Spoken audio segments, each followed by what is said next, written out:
जय जय शङ्कर हर हर शङ्कर जय जय शङ्कर हर हर शङ्कर जय जय शङ्कर हर हर शङ्कर जय जय शङ्कर हर हर. மங்களாரம்பம் தெய்வத்தின் குரல் 5ஆம் பாகம். தேவரும் தொழும் தெய்வம். எல்லா பலன்களும் அளிக்காதவர் ஆயினும். கொஞ்சம் வேறே தினசாகவும் சொல்லலாம். அதாவது வெவ்வேறு பலன்களை தருவதற்கு வெவ்வேறு தெய்வங்கள் இருப்பது வாஸ்தவந்தான்.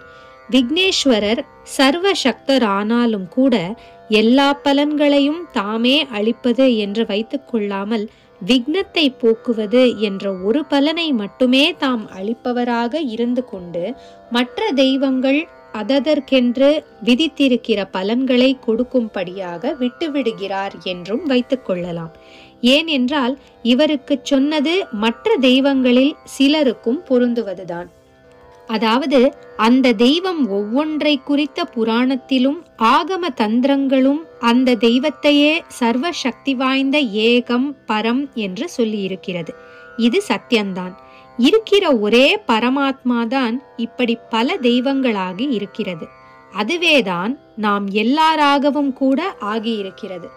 ஆனால் நமக்கு சர்வ சக்தி வாய்ந்த அதுதான் நாம் என்ற ஞானம் கொஞ்சம் கூட இல்லாதபடி நம்மை அதுவே மாயையால் மயக்கி இருக்கிறது. ஆனால் அது தெய்வங்களாகி இருக்கிற போதோ அவற்றில் பிரதான தெய்வங்களுக்கு தாங்கள் பரமாத்ம வஸ்துவே என்ற ஞானம் நன்றாக இருக்கும். எல்லா தெய்வங்களையும் இப்படி சொல்ல முடியாது. அவற்றில் பூர்ண பரமாத்ம சக்தியோடு இருப்பவை, அப்படி இல்லாமல் ஓரளவு சக்தி மட்டும் உள்ளவை என்று 2 பிரிவு உண்டு என்று அபிப்பிராயம் இருக்கிறது. அந்த வித்தியாசங்கள் இருக்க வேண்டாம். ஏன் என்றால் பரிபூரண பிரம்மசக்தி வாய்ந்த ரத்னத்ரயம் என்று அப்பைய தீட்சிதர் காரணம் காட்டி நிலைநாட்டியுள்ள சிவன், அம்பாள், மகாவிஷ்ணு ஆகியவர்களுக்காக நாம் பூஜை பண்ணினாலும் கூட ஆரம்பத்தில் விக்னேஸ்வர பூஜை பண்ணத்தானே செய்கிறோம். ஆக பொது வழக்கு என்னவென்றால் எந்த ஒரு தெய்வத்துக்கும் தான் பரமாத்ம வஸ்துவே என்று தெரிந்தாலும் கூட அது சர்வ சக்தியையும் காட்டாமல், அதாவது சகலவிதமான பலன்களையும் தானே வழங்காமல் தனக்கென்று குறிப்பாக விதிக்கப்பட்டுள்ள பலனை மாத்திரம்தான் தரும். ஏகமான பரமாத்மா இந்த மாதிரி பல தெய்வ ரூபங்களை கொண்டதே ஒவ்வொன்றும் ஒரு பலன் தர வேண்டும் என்பதற்குத்தானே. இந்த நம்முடைய சனாதன தர்மத்திலே ஜனங்கள் இப்படி ஒரு பாந்தியான், தெய்வங்களின் கூட்டம் வைத்துக்கொண்டு விதவிதமான அலங்காரம், ஆராதனா பத்ததிகள், நைவேத்தியங்கள் என்று பண்ண வேண்டும் என்று பரமேஸ்வரனுடைய பிளானில் தானே ஏற்பட்டிருக்கிறது. லோக வியாபாரத்தில் தினுசு தினுசாக கூத்தடிக்கணும் என்று ஈஸ்வரனுக்கு இருக்கிற ஆசையிலேதான் இப்படி பல தேவதா ரூபங்களை எடுத்துக்கொண்டு ஒவ்வொரு பலனுக்கு ஒவ்வொரு தெய்வம் என்று அவன் நம் ரிஷிகளுக்கு காட்டி அவர்கள் மூலம் ஒவ்வொன்றுக்கும் மந்திரம் தந்திரம் என்று பிரித்து ஆராதனா கிரமங்களை கொடுத்திருப்பது. இப்படி கொடுத்திருப்பதில் விக்ன நிவாரணத்துக்கென்று விக்னேஸ்வரரை வைத்திருக்கிறான். அதாவது அவனேதான் அப்படியும் ஒரு ரூபம் எடுத்து கொண்டிருக்கிறான். ஆகையினாலே அவருக்கு கொடுத்திருக்கிற அந்த போர்ட்போலியோ இலாக்காப்படி மாத்திரம்தான் அதிகாரம் வகிப்பார். வித்யை, சம்பத், விஜயம் முதலானவற்றை அவர் நேரே தாமாகவே தரமாட்டார்.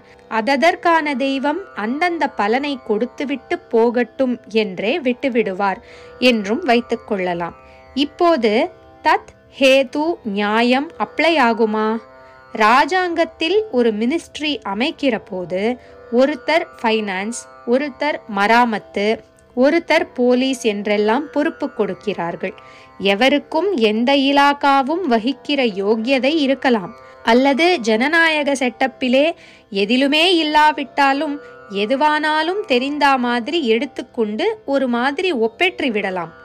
எப்படியானாலும் அவருக்கு என்று ஒரு இலாக்கா இருக்கும்போது இன்னொன்றில் ஒரு மந்திரி பிரவேசித்து உத்தரவு போட முடியாது. ஒருத்தரே இன்றைக்கு ஒரு இலாக்கா மந்திரியாய் இருந்துவிட்டு நாளைக்கு வேறு இலாக்காவுக்கு மாற்றப்படுகிறார், அல்லது இன்று வரை 2 இலாக்காக்களுக்கு மந்திரியாய் இருந்துவிட்டு நாளைக்கு ஒன்று அவரிடமிருந்து எடுபட்டு போகிறது என்றால், நாளையிலிருந்து எந்த இலாக்காவில் மாத்திரம்தான் தனக்கு பொறுப்போ அதிலேதானே அவர் அதிகாரம் வகிக்க முடியும். நேற்றைக்கு நான் அந்த போர்ட்போலியோ பார்த்தேனே, அதிலே இன்றைக்கு சட்டம் போடுவேன் என்று அவர் பண்ண முடியாதோ இல்லையோ? லோக நிர்வாகம் நடத்துகிற தெய்வ ராஜாங்கத்திலும் இப்படியே தேவதைகள் அவாளவாளுக்கு பொறுப்பு தந்துள்ள பலன்களை கொடுத்து அனுகிரகிப்பதுதான் பொது வழக்கு. பொது வழக்கு என்று எப்போது சொல்கிறேனோ அப்போதே இதற்கு அபூர்வ விலக்கும் உண்டு என்பது தொக்கி நிற்கும். ஒரு தெய்வம் அது விக்னேஸ்வரராகவும் இருக்கலாம், வேறு எந்த தெய்வமாகவும் இருக்கலாம். ஏதோ ஒரு தெய்வம் தனக்குள்ளேயும் சர்வசக்தரான பரமாத்மாவே இருக்கிறார் என்று உசந்த சுவானுபூதியில் இருந்து கொண்டு அனுகிரகிக்கிற போது, குறிப்பாக ஒருவித பலனைத்தான் என்றில்லாமல் பரமாத்மா போலவே சகலவிதமான பலன்களையும் கொடுத்து விடுவதுண்டு. நீதான் என் ஒரே தெய்வம், உன்னையன்றி ஒருவரிடமும் போக மாட்டேன் என்று ஒரு பக்தர் ஒரு தெய்வத்தையே இஷ்டமூர்த்தியாக கொண்டு சரணாகதி பண்ணிவிடும்போது, அந்த தெய்வமும் பரமாத்ம பாவத்தில் உள்ளூர தன்வரைக்கும் இருப்பதோடு மட்டும் இல்லாமல் காரியத்திலும் பரமாத்மாவாகவே சகல பலன்களையும் அனுகிரகிக்கும். அது பரமாத்ம ஸ்வானுபூதி பெறாத குட்டி தேவதையாக அல்லது மானுஷமான சாதாரண மாதா பிதா குரு பதி இப்படி ஒருவராக இருந்தால் கூட, இவர்களிடம் ஒருத்தர் ஹிருதயத்தை அர்ப்பணம் செய்து சரணாகதி பண்ணிவிட்டால் சாக்ஷாத் பரமாத்மாவே அந்த சரணாகதனின் பக்தியை மெச்சி அந்த குட்டி தேவதை அல்லது மனுஷ்யர் மூலம் சகல பலன்களையும் அனுகிரகித்து விடுவார். ஆனால் இப்படிப்பட்ட சரணாகதி இஷ்ட தெய்வம் என்று ஒன்றிடமே பற்று என்பதெல்லாம் அபூர்வமாகவே இருக்கப்பட்டவை. ஜெய ஜெயசங்கர, ஹரஹர சங்கர, மகாபெரியவா சரணம். ஜெய ஜெய சங்கர, ஹர ஹர சங்கர, ஜெய ஜெய சங்கர, ஹர ஹர சங்கர, ஜெய ஜெய சங்கர.